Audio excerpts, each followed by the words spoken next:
ನಮಸ್ಕಾರ ಅಶ್ವವೇಗ ನ್ಯೂಸ್ಗೆ ಸ್ವಾಗತ. ನಾನು ಕಾವ್ಯ ಆಚಾರ್. ನಟ ಚಾಲೆಂಜಿಂಗ್ ಸ್ಟಾರ್ ದರ್ಶನ್ಗೆ ಆರೋಗ್ಯ ತಪಾಸಣೆಯನ್ನು ನಡೆಸಲಾಗಿದೆ. ಬೆಂಗಳೂರಿನ ವಿಕ್ಟೋರಿಯಾ ಆಸ್ಪತ್ರೆಯಲ್ಲಿ ದರ್ಶನ್ಗೆ ಮೆಡಿಕಲ್ ಟೆಸ್ಟ್ಗೆ ಒಳಪಡಿಸಲಾಗಿದೆ.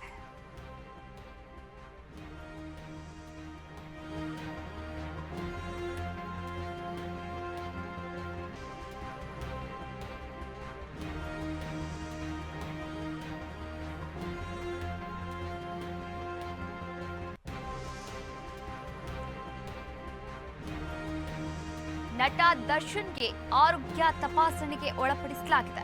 ವಿಕ್ಟೋರಿಯಾ ಆಸ್ಪತ್ರೆಯಲ್ಲಿ ನಟ ದರ್ಶನ್ಗೆ ಮೆಡಿಕಲ್ ಟೆಸ್ಟ್ಗೆ ಒಳಪಡಿಸಲಾಗಿದೆ. ಅನ್ನಪೂರ್ಣೇಶ್ವರಿ ಠಾಣೆಯಿಂದ ಪೊಲೀಸರು ಕರೆದೊಯ್ದು ಝೀರೋ ಟ್ರಾಫಿಕ್ನಲ್ಲಿ ದರ್ಶನ್ ಅವರನ್ನ ಕರೆದೊಯ್ದು ಪೊಲೀಸರು ತಪಾಸಣೆಗೆ ಒಳಪಡಿಸಿದ್ದಾರೆ. ಚಿತ್ರದುರ್ಗ ಮೂಲದ ರೇಣುಕಾಸ್ವಾಮಿ ಕೊಲೆ ಪ್ರಕರಣದಲ್ಲಿ 10 ಆರೋಪಿಗಳನ್ನ ಡಿಎನ್ಎ ಟೆಸ್ಟ್ಗೆ ಒಳಪಡಿಸಲು ಪೊಲೀಸರು ಮುಂದಾಗಿದ್ದಾರೆ ಅಂತ ತಿಳಿದು ಬಂದಿರುವಂಥದ್ದು. ಇದರಲ್ಲಿ ಪ್ರಮುಖವಾಗಿ ಇಂದು ದರ್ಶನ್ ಅವರನ್ನ ಈ ಒಂದು ಡಿಎನ್ಎ ಟೆಸ್ಟ್ಗೆ ಒಳಪಡಿಸಲಾಗಿತ್ತು. ಹೀಗಾಗಿ ವಿಕ್ಟೋರಿಯಾ ಆಸ್ಪತ್ರೆಯಲ್ಲಿ ದರ್ಶನ್ಗೆ ಮೆಡಿಕಲ್ ಟೆಸ್ಟ್ಗೆ ಒಳಪಡಿಸಲಾಗಿದೆ. ಆರೋಪಿಗಳ ರಕ್ತ, ಕೂದಲಿನ ಮಾದರಿ ಸಂಗ್ರಹ ಮಾಡಲಾಗಿತ್ತು. ಇನ್ನು ಎಫ್ಎಸ್ಎಲ್ಗೆ ಕೂದಲು ಮತ್ತು ರಕ್ತದ ಮಾದರಿಯನ್ನ ಕಳುಹಿಸಿ ಕೊಲೆ ನಡೆದ ಜಾಗದಲ್ಲಿ ಪತ್ತೆಯಾದ ಕೂದಲು ರಕ್ತದ ಮಾದರಿಗೂ ಮ್ಯಾಚ್ ಮಾಡುವ ಪ್ರಕ್ರಿಯೆಗೆ ಪೊಲೀಸರು ಮುಂದಾಗಿದ್ದಾರೆ. ಇನ್ನು ಈ ಪರೀಕ್ಷೆಯಿಂದ ಕೊಲೆ ಪ್ರಕರಣದಲ್ಲಿ ಯಾರ್ಯಾರು ನೇರವಾಗಿ ಭಾಗಿಯಾಗಿದ್ದಾರೆ ಅಂತ ತಿಳಿದು ಬರಲಿದೆ, ಖಚಿತವಾಗಲಿದೆ. ಇನ್ನು ವರದಿಯ ಆಧಾರದ ಮೇಲೆ ತನಿಖೆಗೆ ಮತ್ತಷ್ಟು ಬಲ ಬರಲಿದೆ.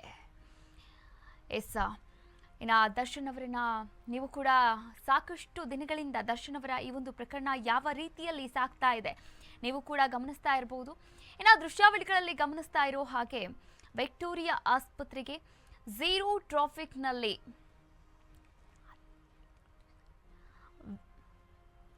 ವಿಕ್ಟೋರಿಯಾ ಆಸ್ಪತ್ರೆಗೆ ಕರೆದೊಯ್ಯಲಾಗಿದೆ. ಕರೆದೊಯ್ದು ಮೆಡಿಕಲ್ ಚೆಕಪ್ಗೆ ಒಳಪಡಿಸಲಾಗಿದೆ.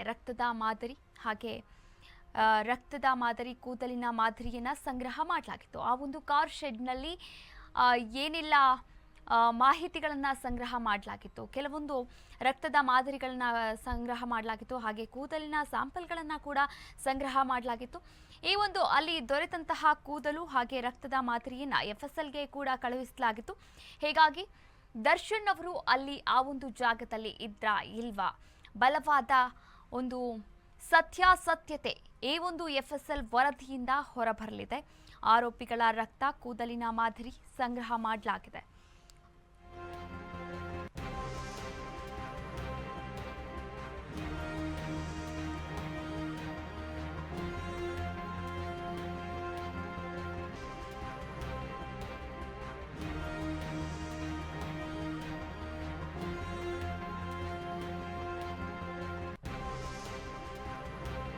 ಕೊಲೆ ಆರೋಪಿ ಪವಿತ್ರ ಸೇರಿದಂತೆ 9 ಮಂದಿಗೆ ಮೆಡಿಕಲ್ ಚೆಕಪ್ಗೆ ಒಳಪಡಿಸಲಾಗಿದೆ.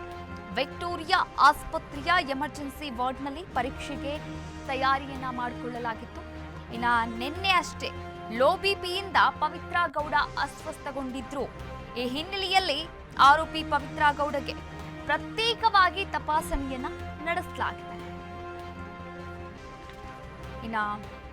ಇನ್ನುಳಿದ 8 ಆರೋಪಿಗಳಿಗೂ ಕೂಡ ನಾರ್ಮಲ್ ಮೆಡಿಕಲ್ ಚೆಕಪ್ ಮಾಡಲಾಗಿದೆ. ವಿಕ್ಟೋರಿಯಾ ಆಸ್ಪತ್ರೆಯ ವೈದ್ಯರಿಂದ ಆರೋಪಿಗಳ ತಪಾಸಣೆಯನ್ನ ನಡೆಸಲಾಗಿದೆ. ನಟ ದರ್ಶನ್ ಹಾಗೆ ಒಟ್ಟಾರೆಯಾಗಿ 10 ಮಂದಿ ಈ ಒಂದು ಡಿಎನ್ಎ ಟೆಸ್ಟ್ಗೆ ಒಳಪಡಿಸಲಾಗಿತ್ತು. ಅದರಲ್ಲಿ ದರ್ಶನ್ ಹಾಗೂ ಪವಿತ್ರ ಗೌಡ ಪ್ರಮುಖರಾಗಿ ಸೇರಿದಂತೆ ಇನ್ನುಳಿದ 8 ಮಂದಿಯನ್ನ ಕೂಡ ಮೆಡಿಕಲ್ ಚೆಕಪ್ಗೆ ಒಳಪಡಿಸಲಾಗಿದೆ. ರೇಣುಕಾಸ್ವಾಮಿ ಹತ್ಯೆ ಪ್ರಕರಣದಲ್ಲಿ ಬಂಧಿತರಾಗಿರ್ತಕ್ಕಂಥ ಆರೋಪಿಗಳಿಗೆ ಪಡೆದಿರುವಂತಹ ಪೊಲೀಸ್ ಕಸ್ಟಡಿ ನಾಳೆ ಅಂತ್ಯವಾಗಲಿದೆ. 20ನೇ ತಾರೀಕು ನಾಳೆ ಮತ್ತೆ ಕೋರ್ಟ್ಗೆ ಹಾಜರುಪಡಿಸಬೇಕಾದ ಹಿನ್ನೆಲೆಯಲ್ಲಿ ದರ್ಶನ್, ಪವಿತ್ರ ಗೌಡ ಸೇರಿದಂತೆ 8 ಆರೋಪಿಗಳಿಗೆ ಮೆಡಿಕಲ್ ಟೆಸ್ಟ್ ಅನ್ನ ಮಾಡಲಾಗ್ತಾ ಇದೆ. ವಿಕ್ಟೋರಿಯಾ ಆಸ್ಪತ್ರೆಯ ಎಮರ್ಜೆನ್ಸಿ ವಾರ್ಡ್ನಲ್ಲಿ ತಪಾಸಣೆಯನ್ನ ನಡೆಸಲಾಗಿದೆ.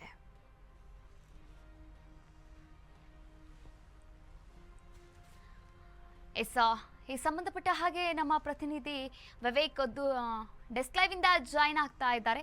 ಎಸ್ ವಿವೇಕ್, ಈ ಸಂಬಂಧಪಟ್ಟ ಹಾಗೆ ಹೇಳೋದಾದ್ರೆ ಯಾವೆಲ್ಲ ಟೆಸ್ಟ್ಗಳನ್ನ ಮಾಡಲಾಗಿದೆ? ದರ್ಶನ್ ಹಾಗೂ ಪವಿತ್ರ ಗೌಡ ಸೇರಿದಂತೆ 8 ಮಂದಿಯನ್ನ ಈ ಒಂದು DNA ಟೆಸ್ಟ್ಗೆ ಒಳಪಡಿಸಲಾಗಿರುವಂಥದ್ದು. ಈ ಬಗ್ಗೆ ಇನ್ನಷ್ಟು ಅಪ್ಡೇಟ್ಸ್ ಅನ್ನ ನೀಡ್ತಾ ಹೋಗೋದಾದ್ರೆ. ಎಸ್ ಕಾವ್ಯ, ಮೊನ್ನೆ ಅಷ್ಟೇ ದರ್ಶನ್ ಆ್ಯಂಡ್ ಗ್ಯಾಂಗ್ 13 ಜನ ಆರೋಪಿಗಳೇನಿದ್ದಾರೆ, ದರ್ಶನ್, ಪವಿತ್ರ ಗೌಡ ಅವರು ಸೇರಿಸಿ ಕೂಡ 13 ಜನ ಏನಿದ್ದಾರೆ, ಇವ್ರಿಗೆ ಮೊನ್ನೆ ಅಷ್ಟೇ 2ನೇ ಬಾರಿ ಪೊಲೀಸ್ ಕಸ್ಟಡಿಗೆ ಕೂಡ ಕೊಡಲಾಗುತ್ತೆ.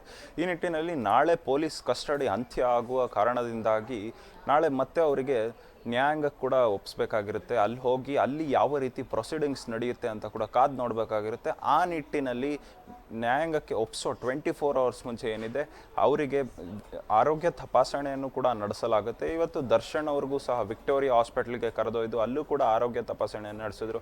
ಅಲ್ಲಿ DNA ಟೆಸ್ಟ್ ಕೂಡ ನಡೆಸಲಾಗಿದೆ ದರ್ಶನ್ ಅವ್ರಿಗೆ ಅನ್ನೋ ಒಂದು ಮಾಹಿತಿಗಳು ಕೂಡ ಲಭ್ಯವಾಗ್ತಿದೆ.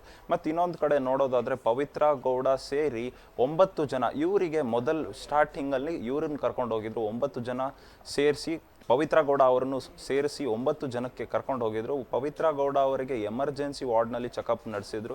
ಅವರಿಗೆ ನಿನ್ನೆ ಅಷ್ಟೇ BP ಲೋ ಆಗಿದ್ದೆ ಅಂತ ಕೂಡ ಒಂದು ಮಾತುಗಳನ್ನು ಅವರು ಹೇಳಿದರು. ಈ ನಿಟ್ಟಿನಲ್ಲಿ ಅವರಿಗೆ ಎಮರ್ಜೆನ್ಸಿ ವಾರ್ಡ್ನಲ್ಲಿ ಕೂಡ ಚೆಕಪ್ಪನ್ನು ನಡೆಸಿದ್ರು. ಇನ್ನು ಉಳಿದ 8 ಆರೋಪಿಗಳಿಗೆ ಏನು ರೆಗ್ಯುಲರ್ ವಾರ್ಡ್ ಇದೆ ಅಲ್ಲೇ ಚೆಕಪ್ ಕೂಡ ನಡೆಸಿದ್ರು. ಬಹುತೇಕ ಪ್ರಮುಖರಿಗೆಲ್ಲ ಇದರಲ್ಲಿ DNA ಟೆಸ್ಟ್ ಕೂಡ ನಡೆಸಿದ್ದಾರೆ ಅನ್ನೋ ಒಂದು ಮಾಹಿತಿಗಳು ಕೂಡ ಲಭ್ಯವಾಗ್ತಿದೆ ಕಾವ್ಯ. ಮತ್ತು ನೋಡ್ತಾ ಹೋದರೆ ದರ್ಶನ್ ಅವರಿಗೂ DNA ಟೆಸ್ಟ್ ನಡೆಸಿದ್ದಾರೆ.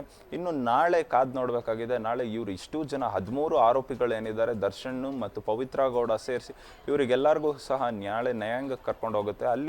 ಅಲ್ಲಿ ವಾದ ವಿವಾದಗಳ ನಂತರ ಅವ್ರಿಗೆ ಮತ್ತೆ ಪೊಲೀಸ್ ಕಸ್ಟಡಿಗೆ ಕೊಡ್ತಾರೋ ಅಥವಾ ಮತ್ತೆ ಜುಡಿಷಿಯಲ್ ಕಸ್ಟಡಿಗೆ ಕೊಡ್ತಾರೋ ಅಂತ ಕಾದು ನೋಡಬೇಕಾಗಿದೆ ಕಾವ್ಯ. ಎಸ್, ನಾಳೆ ತಾನೇ ಪೊಲೀಸ್ ಕಸ್ಟಡಿ ಆ ಒಂದು ವೇಳೆ ಅಂತ್ಯವಾಗ್ತಾ ಇರುವಂಥದ್ದು. ಆಕಸ್ಮಿಕವಾಗಿ ಏನಾದರೂ ಈ DNA FSL ವರದಿ ಏನಾದರೂ ಬಂದರೆ ಮತ್ತೆ ತನಿಖೆಗೆ ಒಳಪಡಿಸುವಂತಹ ಹಾಗೆ ಮತ್ತೆ ನ್ಯಾಯಾಂಗ ಬಂಧನ ಮಾಡುವಂತಹ ಸಾಧ್ಯತೆಗಳು ಏನಾದರೂ ಇದೆಯಾ ವಿವೇಕ್? ಎಸ್ ಕಾವ್ಯ, ಈಗಾಗಲೇ ದರ್ಶನ್ ಅವರ ವಿರುದ್ಧ ಒಂದು ಪ್ರಕರಣ ದಾಖಲಾಗ್ತಿದ್ದಂಗೆ ಬೇರೆ ಬೇರೆ ಪ್ರಕರಣ, ಅವರ ಹಳೆ ಪ್ರಕರಣಗಳೇನಿತ್ತು ಅದು ಕೂಡ ಬಯಲಿಗೆ ಬರ್ತಾ ಇದೆ. ನಿನ್ನೆ ಅಷ್ಟೇ ನಾವು ನೋಡ್ತಾ ಇದ್ರಿ, ಭರತ್ ಒಬ್ಬರು ಪ್ರೊಡ್ಯೂಸರ್ ಕೂಡ, ಅವರು ಕೂಡ ಬಹಿರಂಗವಾಗಿ ಮೀಡಿಯಾಗಳ ಜೊತೆ ಮಾತನಾಡ್ಕೋತಾ ಇದ್ದಾರೆ. ಮತ್ತು ಪೊಲೀಸ್ ಅವರಿಗೆ ಹೋಗಿ ಮತ್ತೆ ಈ ತನಿಖೆ ಏನಿದೆ ಇದನ್ನು ಮತ್ತೆ ರಿಓಪನ್ ಮಾಡಿ ಈ ಕೇಸ್ನ ತನಿಖೆ ನಡೆಸಿ ಅನ್ನೋ ಒಂದು ಮಾತುಗಳನ್ನು ಕೂಡ ಸ್ಟೇಷನ್ನಲ್ಲಿ ಅವ್ರು ಆಡಿದರು. ಮತ್ತು ಇದು ಬಿಟ್ಟು ಇನ್ನು ಬೇರೆ ಬೇರೆ ಪ್ರಕರಣಗಳು, ದರ್ಶನ್ ಅವರು ಬೇರೆ ಬೇರೆ ಪ್ರೊಡ್ಯೂಸರ್ಸ್ಗೆ ಧಮಕಿ ಕೊಟ್ಟಿರೋ ಅಂಥದ್ದು, ಮತ್ತು ಉಮಾಪತಿ ಅವರು ಕೂಡ ಹೇಳಿದ್ರು. ಈ ನಿಟ್ಟಿನಲ್ಲಿ ಬೇರೆ ಬೇರೆ ಅವ್ರ ರೀತಿಯ ಹಳೆ ಪ್ರಕರಣಗಳೇನಿತ್ತು ದರ್ಶನ್ದು, ಇದೆಲ್ಲ ಬಹುತೇಕ ರಿಓಪನ್ ಆಗುವ ಸಾಧ್ಯತೆ ಇದೆ. ಆ ನಿಟ್ಟಿನಲ್ಲಿ ನಾಳೆ ಮತ್ತೆ ಪೊಲೀಸ್ನ ಮತ್ತು ಇದಕ್ಕೂ ಮೀರಿ ಇನ್ನೊಂದು ಸಾಕ್ಷ್ಯ ಏನಂದರೆ, ಆ ಶೆಡ್ನಲ್ಲಿ ಏನಿತ್ತು, ಪಟ್ಟಣಗಿರಿ ಶೆಡ್ನಲ್ಲಿ ರೇಣುಕಾ ಸ್ವಾಮಿನ ಕಲೆ ನಡೆಸಿದ್ರು. ಆ ಶೆಡ್ನಲ್ಲೂ ಕೂಡ ಬೇರೆ ಬೇರೆ ಅವರ ರಕ್ತದ ಕಲೆಗಳು ಕೂಡ ಅಲ್ಲಿ FSL ಅವರಾಗಿರ್ಬೋದು, ಫಾರೆನ್ಸಿಕ್ ಅವ್ರಿಗಾಗಿರ್ಬೋದು ಅಲ್ಲಿ ಸಿಕ್ಕಿರೋ ಕಾರಣದಿಂದಾಗಿ ಈ ನಿಟ್ಟಿನಲ್ಲಿ ಈ ಸಾಕ್ಷ್ಯಗಳನ್ನೆಲ್ಲ ಇಟ್ಕೊಂಡು ಪೊಲೀಸ್ ತನಿಖಾ ತಂಡ ಏನಿದೆ ACP ಚಂದನ್ ಕುಮಾರ್ ಅವರ ನೇತೃತ್ವದಲ್ಲಿ ನಡೀತಿದೆ, ಇವರೆಲ್ಲ ಈ ದಾಖಲೆಗಳನ್ನು ಇಟ್ಕೊಂಡು ನಾಳೆ ಕೋರ್ಟ್ಗೆ ಸಬ್ಮಿಟ್ ಮಾಡಿ ಅಲ್ಲಿ ಪ್ರಸನ್ನ ಕುಮಾರ್ PP ಅವರ ಸಮ್ಮುಖದಲ್ಲಿ ಮತ್ತೊಮ್ಮೆ ಅವರಿಗೆ ಪೊಲೀಸ್ ಕಸ್ಟಡಿಗೆ ಕೇಳುವ ಬಹುತೇಕ ಸಾಧ್ಯತೆ ಇದೆ ಅಂತ ಕೂಡ ತಿಳಿದು ಬರ್ತಿದೆ ಕಾವ್ಯ. ಮತ್ತು ಇನ್ನೊಂದು ಕಡೆ ನೋಡೋದಾದ್ರೆ ದರ್ಶನ್ ಆ್ಯಂಡ್ ಗ್ಯಾಂಗಿಗೆ ಕೂಡ ಪ್ರಸನ್ನ ಕುಮಾರ್ PP ಆಗಿರೋದು ಒಂದು ದೊಡ್ಡ ತಲೆನೋವಾಗಿ ಅವ್ರಿಗೆ ಕೂಡ ಪರಿಣಮಿಸ್ತಿದೆ ಅಂತಲೇ ಈ ಪ್ರಕರಣದಲ್ಲಿ ತಿಳಿದು ಬರ್ತಿದೆ. ಮತ್ತು ಈ ನಿಟ್ಟಿನಲ್ಲಿ ಸಾಕಷ್ಟು ಆರೋಪಿಗಳೇನಿದ್ದಾರೆ ಆರೋಪಿಗಳನ್ನೆಲ್ಲ ಬಚಾವ್ ಮಾಡಬೇಕು, ದರ್ಶನ್ ಅವರಿಗೆ ಬಚಾವ್ ಮಾಡಬೇಕು ಅನ್ನೋ ಒಂದು ನಿಟ್ಟಿನಲ್ಲಿ ಸಚಿವರು ಮತ್ತು ಶಾಸಕರೇನಿದ್ದಾರೆ, ಬಹುತೇಕ ಜನರು ಕೂಡ ಪರಮೇಶ್ವರ್ ಏನು ಗೃಹ ಸಚಿವರಿದ್ದಾರೆ ಅವ್ರ ಮೇಲೆ ಕೂಡ ಒತ್ತಡವನ್ನು ಬೀರ್ತಿದ್ದಾರೆ ಅನ್ನೋ ಒಂದು ಮಾಹಿತಿಗಳು ಕೂಡ ಲಭ್ಯವಾಗ್ತಿದೆ ಕಾವ್ಯ. ಎಸ್, ಥ್ಯಾಂಕ್ ಯು ವಿವೇಕ್, ತಮ್ಮೆಲ್ಲ ಮಾಹಿತಿಗಾಗಿ ಧನ್ಯವಾದಗಳು. ರೇಣುಕಾಸ್ವಾಮಿ ಕೊಲೆ ಪ್ರಕರಣಕ್ಕೆ ಸಂಬಂಧಪಟ್ಟಂತೆ ದರ್ಶನ್ ಹಾಗೂ ಗ್ಯಾಂಗ್ ಅನ್ನ ಬಂಧಿಸಲಾಗಿರುವಂಥದ್ದು. ಇನ್ನು ನಾಳೆ ಈ ಒಂದು ಪೊಲೀಸ್ ಕಸ್ಟಡಿ ಕೂಡ ಅಂತ್ಯವಾಗಲಿದೆ. ಆಕಸ್ಮಿಕವಾಗಿ ನಾಳೆ ಪೊಲೀಸ್ ಕಸ್ಟಡಿಯನ್ನ ಮತ್ತೆ ಕೇಳ್ತಾರಾ ಇಲ್ವಾ ಅನ್ನೋದು ಯಕ್ಷ ಪ್ರಶ್ನೆಯಾಗಿರುವಂಥದ್ದು. ಕಾದು ನೋಡಬೇಕಾಗಿರುವಂತಹ ವಿಚಾರ.